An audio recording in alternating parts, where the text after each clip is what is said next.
Hello, everyone. Our topic today is about biomedical acupressure. Reflexology, which is a kind of a science of acupressure, has been in history since 2000 years BC.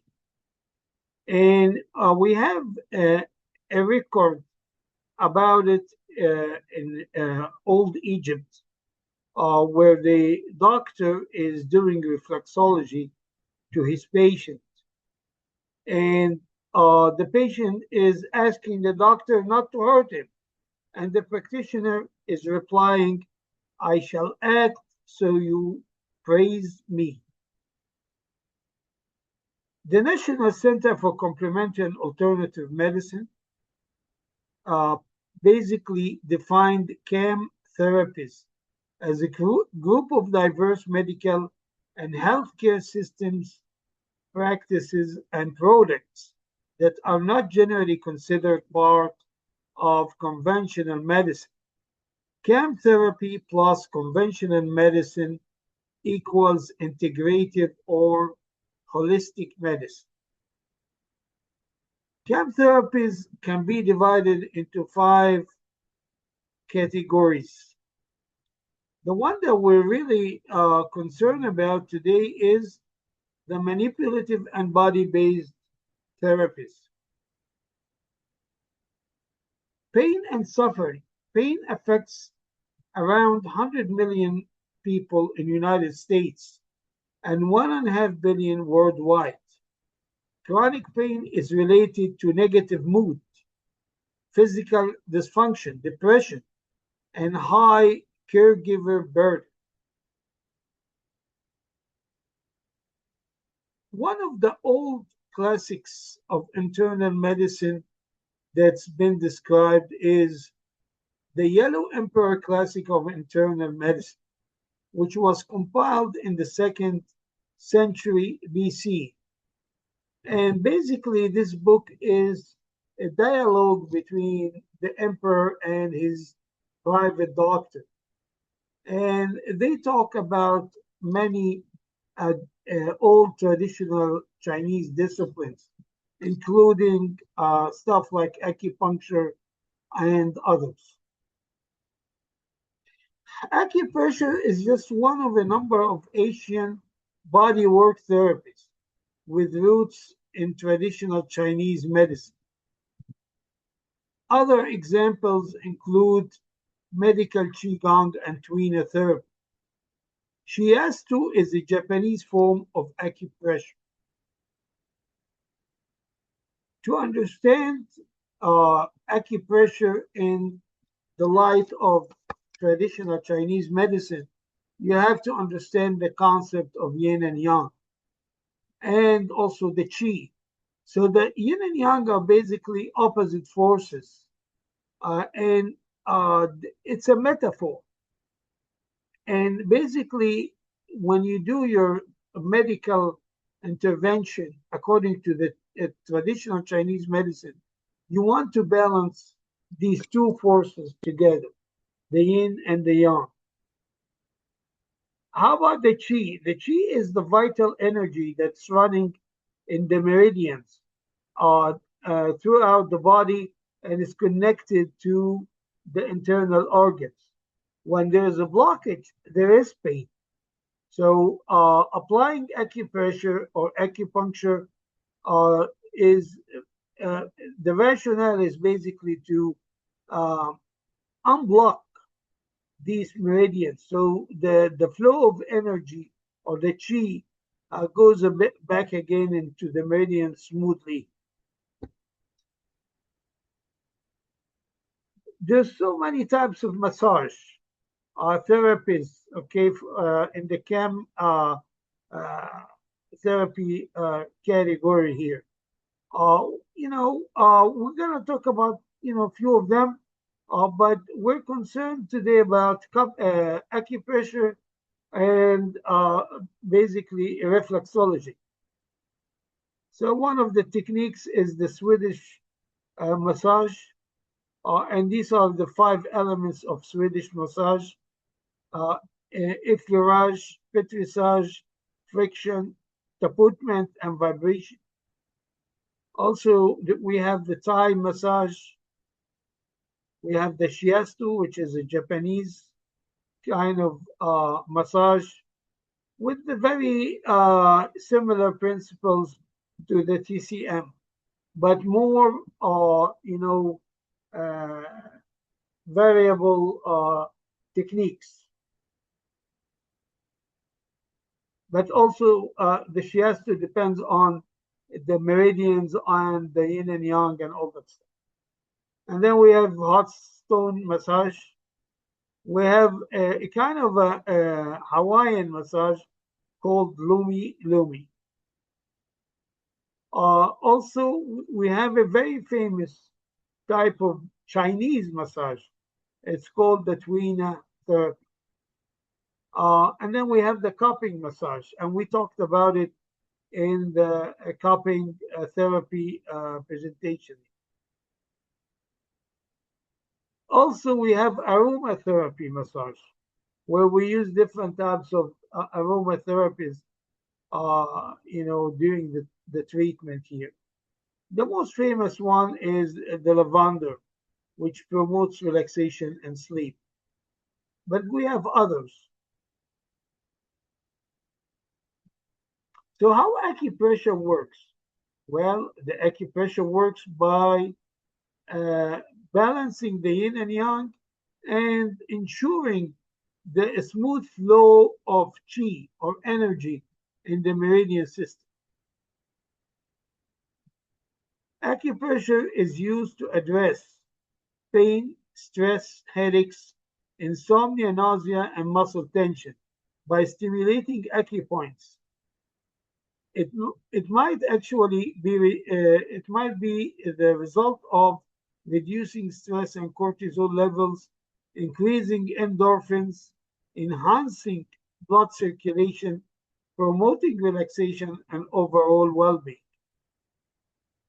The main two mechanisms as far as acupressure goes is reduction of muscle spasm. Okay, muscle spasm causes ischemia and energy crisis. And this could be the cause of the pain that you have from your trigger point. Another way the acupressure works is through stimulating nerve fibers at the skin terminals. And these skin fibers basically releases certain chemicals, mainly endorphins and others that will help with your pain. Usually, acupuncture is associated with one of these relaxation techniques, such as breathing exercises, for example. So we use our unit of measurement like acupuncture, which is the tsun, which is basically the width of your thumb. 4 fingers is equivalent to 3 tsun. The positioning could vary according to the points that you would be stimulating. So you could be supine, prone, lateral, or you could be sitting on what we call the massage chair. Acupressure tools. So I have a bunch of these tools at home. I use them all the time for myself. They're very useful, and you can buy them from any store. Everyone will have a certain preference here. Some people will like the one here, others will like this one, and so forth. I like this one in particular because it actually has different size knobs at the end, so you can use it in different areas. You can use also metal stainless steel, tools, especially at small points that needs more precision. We have different reflexology charts, and I'm not gonna go through all of them in detail, but I want to understand, the idea here. Um, Scalp acupuncture, for example, there is a reflection of your body on the scalp. Okay, we call this a microsystem. So your whole body is reflected on the scalp as a microsystem. And through this microsystem, you can control your whole body by pushing on certain areas. Same thing with the ear. Uh, as far as the ear goes, we have what we call the master points. The most famous one is the Shinman. You see the Shinman here. And you can apply some pressure on it. And this can help with sedation and anxiety. But the rest of the master points are important as well.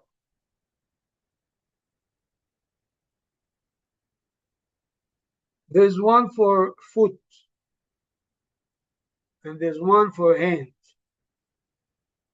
All of these are pretty nice adjuncts and complementary therapies to pain. I'm gonna show you some of the most famous acupoints on the macro system, or the whole body here, that we use in acupressure. One of them is the governor vessel 14, which is the point between C7 and T1. Also, this one, which is called governor vessel 20, okay, or the bregma, okay. If you try to join a line between your two ears, it will be in the middle here. Heart 7 is so important, guys. It helps with sleep, anxiety, and many other conditions. Large intestine 4, or Hugo, is one of the most powerful and famous points in acupressure and acupuncture.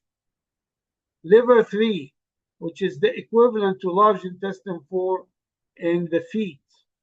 Also very nice in migraine, in particular, migraine headaches, especially teenagers. Pericardial 6 is one of the top points for nausea and vomiting, all types of nausea and vomiting, post-operative, chemotherapy-related nausea and vomiting. And there are a lot, motion sickness.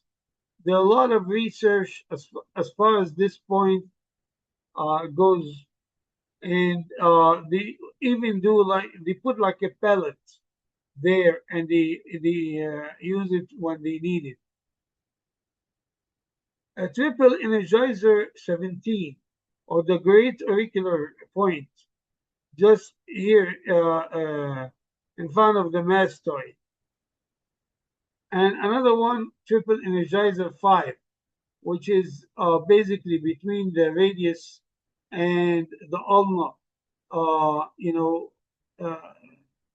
like too soon above the wrist crease, between these two bones.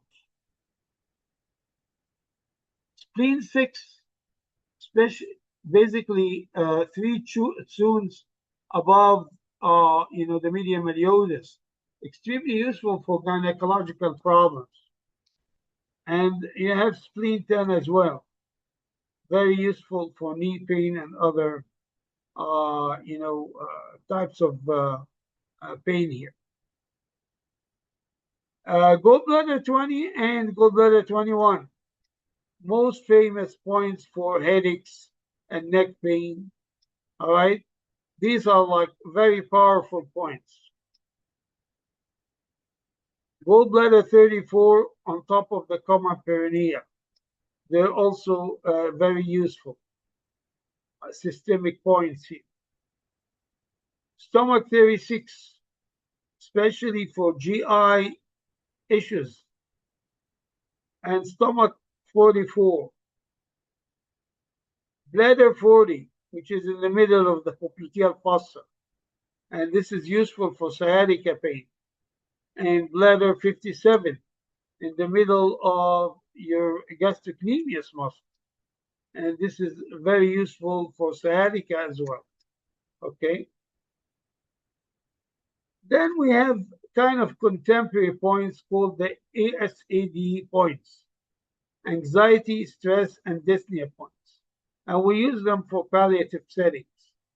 And basically, these points are in the front of the manubrium. So if you have somebody with anxiety or dyspnea or stress, you can rub on their manubrium gently, and this will reduce some of these feelings here. Hot flashes can be treated by spleen 6 and heart 6. Cough can be treated by the points in front of the manubrium and bladder 10. And there's, by the way, guys, there's so many combinations in the literature, but I just wanted to show you some of them, okay? I'm sure if you look into literature, you'll find different combinations. There's nothing wrong with that. These are points for hiccups, okay? This is pericardial 6. And this is also pericardial 1. This one is governor vessel 26.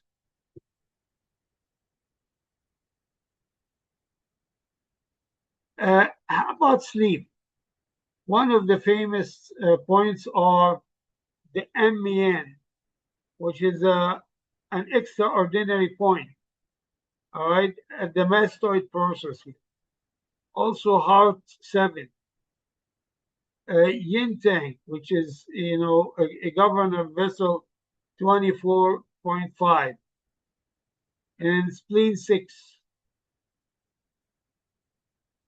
5 acupressure points for anxiety: kidney 1, pericardial 6, large intestine 4. All right, Tai Yang and spleen 6. How about headaches? We know for sure this one here, the Yin Tang, okay, and the Tai Yang, governor vessel 20 that we talked about, gallbladder 20, pericardial 6, liver 3, large intestine 4, and gallbladder 21. There are also points for sweating, like bladder 40, large intestine 4. Also points for high blood pressure. Points for reducing muscle cramps, such as bladder 57. Again, governor vessel 26. We talked about it before. Lung 7 and 9. Liver 3, CV or conception vessel 4. How about constipation? CV 12 or 6. Stomach 36. And so forth. TMJ points, such as stomach 6, small intestine 19, and gallbladder 12. These are for sinuses. All right? So the list goes on and on. I just wanted to show you very important points. I'm going to show you the references at the end, and you can buy them online, and you can download them as a PDF, and you just keep them in your laptop, Whenever you need them, you open them up. These are points for nausea. This one I told you about, pericardial 6, one of the most important ones. All right. Bladder 40 for low back pain. And these are the points for sciatica, bladder 36 and bladder 57. And from the side, gallbladder 30 and gallbladder 34. So sciatica points are on the bladder and gallbladder meridians. This basically one of the texts that I use, and you, as I said, you can go into Smarter Healing, and you can download the PDF, and basically it would be I think it's like $30 or something like that, and thus you can keep it on your laptop, or you can buy the books like I did. Okay, because of course you would not remember all these points. And choose points that are easy for you. And this picture from smarterhealing.com showing you the most famous and powerful points that you create. So why we doing all of this? I mean, why we're talking about acupressure? Acupressure, guys, is a simple method. So they can do it at home. I mean, like with acupuncture, not gonna be able to do so, despite like some practitioners do teach their patients acupuncture. But I'm not in favor of that. I think for safety purposes, you teach them only acupressure. Okay, so what are the key learning points here? Acupressure is a traditional Chinese medicine technique that involves applying pressure to specific points on the body to, to promote healing, relieve pain, and restore energy balance. Acupressure is a non invasive therapy that uses finger, hand, or elbow on specific points known as acupoints along the body's meridians, pathways, through which the vital energy or qi is believed to flow. The goal is to release the energy blockages, improve circulation, reduce muscle tension, and stimulate the body nature healing processes.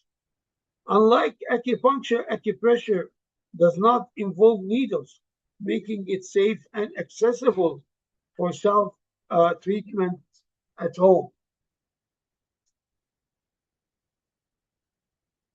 Thank you so much for listening.